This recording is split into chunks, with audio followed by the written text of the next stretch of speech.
Bon, mon avis, quand je parle avec le cœur, donc je vais parler avec le cœur et avec la réflexion. Sinon,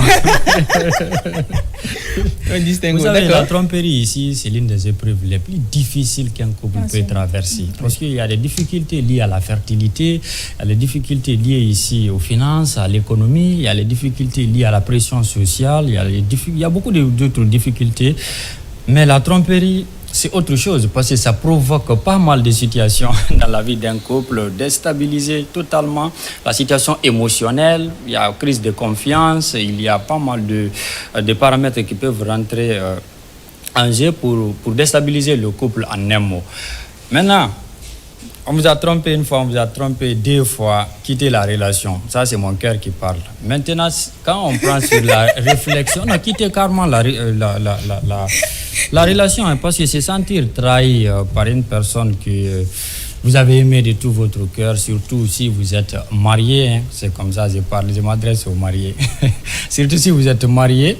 Moi, je pense que c'est la pire des trahisons. On peut être trahi dans un milieu professionnel, dans la vie sociale, ça et là, mais tu te dis, c'est les aléas de la vie, ça va aller, je vais me battre, je suis résilient et continuer. Mais être trompé par ton mari ou par ta femme avec laquelle tu as vécu pas mal d'années jusqu'à avoir des enfants, c'est compliqué. Quand je parle avec le cœur, je vais dire, il faut quitter la relation plus rapidement. Donc, maintenant, quand je pose le débat sur le plan philosophique, je peux me dire que oui, si vous trouvez que l'amour que vous avez pour votre femme ou votre mari est plus fort que vous, vous ne pouvez pas quitter la personne. Il y a maintenant des conditions que vous devez vous poser à deux pour pouvoir essayer de recoller les morceaux, même si ça ne va pas être comme avant, mais pouvoir peut-être recoller les morceaux et vivre ensemble dans le risque. Hein. Donc, il y a pas mal. Il faut d'abord commencer alors par décider ensemble qu'est-ce qu'on veut faire de notre vie après cette période de tromperie. Qu'est-ce qu'on veut faire à deux. Maintenant, renforcer également la communication. Écoutez l'autre, pourquoi tu m'as trompé? Peut-être même si c'est infondé, la raison ici, parce qu'on peut dire, bon, c'est coup de foudre, bon, je me suis... C'est pas tenable au fait, quoi. Mais vous allez écouter quand même pour pouvoir, si vous voulez vraiment réparer les choses, vous allez écouter pour comprendre réellement le fond. Si vous avez la possibilité de résoudre le problème, résoudre et continuer. Ça, c'est philosophiquement. Et faire également ici, rebâtir la confiance. Maintenant, quand on parle de rebâtir la confiance ici, il y en a qui vont penser que c'est dans la parole, dire bon, pardon chérie, tu sais que ça arrive, c'est ça, c'est la vie. Les actes doivent suivre. Voilà, c'est à travers des preuves concrètes ici que vous avez changé. C'est pas dans la bouche seulement, je vais changer, hein, je te dis, je te promets ça et là. Non, c'est dans le concret, c'est concrètement à travers vos actes, à travers vos comportements. Est-ce que vous avez changé? Est-ce que vous n'allez plus retomber dans cette tromperie? Si vous trouvez que oui, c'est normal, vous pouvez continuer avec la personne, ah bah continuez. Mais si vous trouvez que toujours il y a cette suspicion ici, est-ce qu'elle ne va pas me tromper encore? Parce que quiconque vole un œuf va voler un bœuf. D'accord. Merci beaucoup, Ousmane Télimari, toujours égal à lui-même. Alors, il pense qu'on peut accorder une deuxième chance. Contrairement à Farouk, lui dit non, il n'y a pas d'explication, il n'y a pas de justification. Quand tu trompes, on te braque. Voilà. Moi, j'ai parlé sur des volets. Oui. Volet philosophique et volet avec le cœur. Si c'est le cœur là. De toutes les façons, les téléspectateurs ont du discernement. Ils sauront prendre ce qui les arrange. Alors, déjà, c'est quoi la tromperie? Je pense que c'est quand tu sais qu'on te trompe, que tu es trompé en fait ici. C'est ça la particularité de la chose. Et le plus souvent, on dit que tout le monde est au courant que le cocu est cocu sauf lui. Qu'il est trompé, sauf lui en fait ici. C'est à la fin, souvent, il est au courant. Et je parle là de l'homme ou de la femme. Donc déjà, la tromperie, comment ça s'observe? Déjà, parfois, c'est par téléphone. Imaginez-vous que vous fouillez ou bien que vous tombez sur un appel particulier de votre partenaire et que vous vous rendez compte qu'il y a une relation entre votre partenaire et une personne que vous jugez une relation infondée. Ou bien, par exemple, que vous soyez témoin de quelque chose. Donc, il y a bien des cas où on parle de tromperie. Mais moi, je parle de tromperie précisément dans le cadre d'une relation officielle, pas une relation officieuse. Attends. Parfois, ça complique les choses. Attends. C'est quoi une relation officielle? Je pense que relation officielle, on sait tous ici, c'est quand tu passes la bague au doigt, quand c'est devant Dieu et les hommes. Oui. Officieux, là, c'est concubinage. Oui. Mais vous vous clashez parce que tu n'es pas marié, Farouk n'est pas marié. Attention. Donc, attention, tu es marié? Non, mais j'allais même parler, pas encore, mais je vais juste rebondir sur une chose. Justement. Moi je ne suis pas d'accord sur le fait qu'on dise que quand ce n'est pas officiel, tu vois. Par exemple, ça, tu l'as dit en tenant compte de notre communauté, notre culture, nos traditions, tu vois. Mais tu oublies qu'il y a d'autres pays, il y a d'autres communautés dans le monde où le mariage n'est pas une obligation, où ça reste facultatif. Donc pour eux, du moment où deux personnes s'engagent moralement et décident de sortir ensemble ou d'être ensemble, mariés ou pas, ça reste officiel, tu vois. Donc peut-être il faut c'est le contexte au fait. Bon, c'est son avis. Je concède. Je suis pas d'accord aussi. On va les je concède aussi que le concubinage dans certains pays, voilà, il y a quand même du poids au concubinage. Mais je parle par exemple du cadre guinéen. Je me dis que quand c'est pas une relation officielle, la tromperie, là, on peut concéder un peu. Pourquoi? Parce que souvent dans les relations officieuses, les deux ne sont pas forcément sûrs de s'épouser. Donc le plus souvent ici, l'homme se dit par exemple ici, si c'est pas elle, je peux avoir ailleurs ici. Et forcément, c'est pas forcément elle mon plan sûr. Elle peut me tromper, me quitter, me laisser. Donc il se dit, il faut que j'ai un plan B. La femme aussi fait pareil. Attention, il y a un copain, il y a fiancé. Je parle il y a fiançailles, oui, ou bien je me trompe. Non mais le cadre officieux... Attends, je te pose la question carrément. Par exemple, ça c'est entre nous. Oui. Ma belle là, elle décide de te faire cocu. Tu lui donnes, tu vas l'accorder une deuxième chance. Oui, mais c'est ça qu'elle dit là, il va pardonner. Tu vas pardonner. Non, écoutez.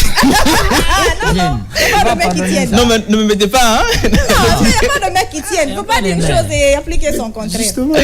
Ouais, particulièrement lorsqu'il s'agit de ça, je pense que dans le cadre officieux, je précise aussi, attention, hein.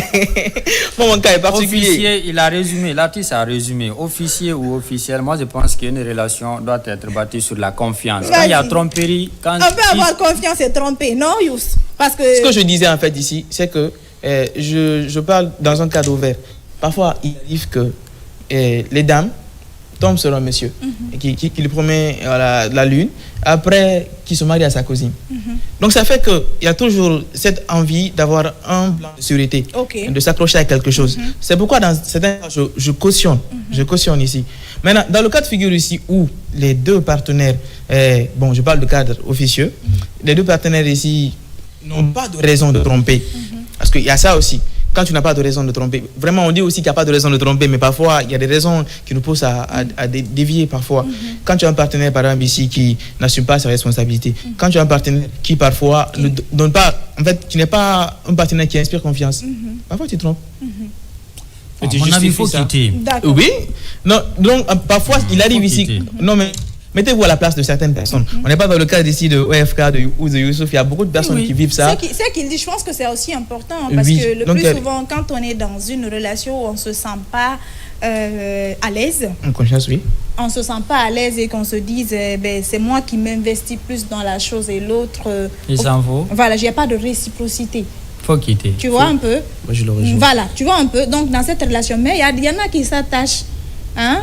Par exemple, tu aimes quelqu'un et que tu es avec la personne, mais toi, tu fais don de soi plus que l'autre. Tes attentes ne sont pas justement plus que l'autre. Donc, tu te dis, à un beau jour, tu te dis, écoute, comme il s'en fout, il faudra que j'en profite aussi. C'est dans ça aussi qu'on tombe dans des... Et dès que tu en profites... L'Afrique est hautement polygame, on va le dire ainsi. Donc, dans les relations officieuses aussi, il faut penser à la polygamie. Moi, je ne suis pas contre ça quand même. Ou bien, il faut quand même penser à ça. Moi, je pense que quand vraiment le cadre de la relation n'est pas établi, il faut viser un peu la polygamie. D'accord. C'est vrai qu'on ne peut pas faire de quelqu'un notre priorité au moment où la personne fait de nous une option.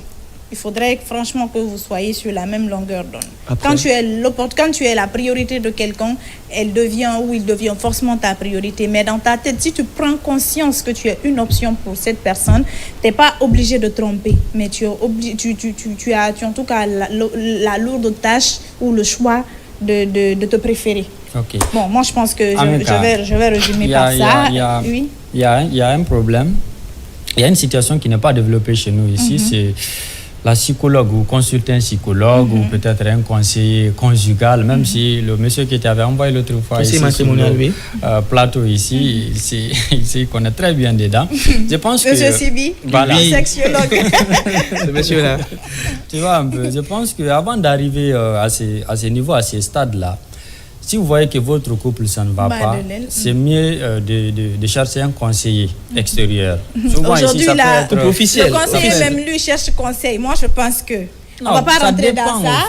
On va faire plaisir aux téléspectateurs encore parce qu'il y a des messages qui viennent. On va lire rapidement 4 messages. Bonjour chers téléspectateurs. Le premier message est de Agiratou So. Donc elle nous dit bonjour la RTG. Moi je pense que être Miss en Guinée, il y a trop de magouilles dedans. Même quand tu es jolie, mais si tu fais pas ce qu'ils veulent, tu as problème, d'accord. C'est son avis. On va continuer avec les messages. Bonjour la RTG, bonjour Ousmane Teli. Je pense que la semaine passée aussi, on t'avait adressé un message particulier. Donc, je pense que les concours de beauté physique et intellectuelle en Guinée, il y a trop de pagaille. L'État devrait prendre ses responsabilités par rapport à ça parce que certains organisateurs en profitent pour profiter de la fragilité des candidates. Alors, cet autre message nous dit « Bonjour, la RTG. Moi, je suis Gilavogi Mfansoumana. Gilavogi Mfansoumana. Je vous suis depuis Kissidougou. Moi, je pense qu'aujourd'hui, quand on a un enfant qui veut réaliser un rêve, il faut l'encadrer, il faut le conseiller parce que ce qu'on veut pour nos enfants, ce n'est pas forcément ce qui est bien pour eux. D'accord. Ouais. Alors, il y a un message qui vient de nous parvenir par rapport au sujet. Ça, c'est un témoignage. Bonjour la RTG, Amika, j'aime bien ta tenue. Merci. Ma tenue est disponible à ma boutique. C'est ma nouvelle collection qui est là. Donc si vous voulez la voir, n'hésitez pas. Prenez le numéro 623 45 61 71. C'est le livré efficacement et rapidement, comme vous le voulez. Alors je vais aller avec le témoignage. Je suis Monsieur Gibril Souma. Moi, je sortais avec une fille depuis l'université. Et moi, j'avais beaucoup confiance en elle, mais elle faisait semblant d'être fidèle, alors qu'elle me trompait avec mon ami. Tout le quartier savait qu'elle me trompait, sauf moi. Le cocu. Donc, un jour, j'ai découvert sa tromperie par rapport à un message. Je lui ai prêté mon téléphone, elle a mis la puce là-dedans. C'était double puce. Et après, quand elle a retiré sa puce, j'ai vu ses messages. Franchement, j'ai voulu tomber et m'effondrer, mais Dieu merci, j'ai su son vrai visage. La tromperie, ça fait très mal. Et aujourd'hui, j'ai épousé la même fille. Et ben voilà ce que je disais. On a un enfant ensemble. Quand on aime la raison même nous fuit. D'accord. Je disais, quand on quitte le cœur, on va dans la philosophie. C'est possible. Merci. Alors, un témoignage. Par chance, il y a quelqu'un qui voit de la même manière que You. C'est vrai. Oui. Dans les faits, des fois, il y a des choses, il y a des situations qu'on ne peut pas expliquer. C'est ça. Ouais. En réalité, il y a des situations dans lesquelles on se retrouve qu'on ne peut pas expliquer. On se dit, comment ça c'est pas de calcul, c'est pas A plus B. Comment on en est arrivé là? Des fois, tu te poses ces questions. Parce qu'il y en a, franchement, qui ont épousé aujourd'hui des personnes à la Rockivard. Donc, on va continuer à faire plaisir. Justement, on va faire plaisir à ces téléspectateurs. C'est vrai que le groupe se porte bien. Le groupe a déjà un album. C'est ça on peut dire ça, c'est un IP. En vérité, c'est juste les appellations qui changent. Mais c'est musicalement, c'est un album, quoi. C'est au même titre, c'est au même respect, c'est à la même trempe musicale qu'un album. De 10 titres qu'on a sortis, disponibles partout, sur toutes les plateformes de streaming, même si le streaming chez nous n'est pas très développé. Donc du coup, c'est aussi disponible sur YouTube. On a même fait quelques petites vidéos qui ne sont pas des clips, qu'on appelle des visualiseurs. Donc des concepts visuels juste pour accompagner l'audio. Et qui sont tous disponibles là, sur YouTube également. D'accord, là-dedans, vous défendez, vous traitez, quels sont les différents thèmes? Alors, j'ai le t-shirt même du projet qui est Kokunti. C'est le titre du projet. Kokunti qui est malinké et qui signifie chef ou la tête d'une chose. Donc cela a le leader. Donc cela a double signification. La première signification, c'est que chacun de nous est leader de sa vie, est leader de son destin dans le bon sens. Il faut prendre sa vie en main. Oui. D'accord. Un petit slam pour fermer, un petit rap. Voilà. Je ne sais pas si vous allez faire rendu rapidement. Je signale le réalisateur que c'est fini.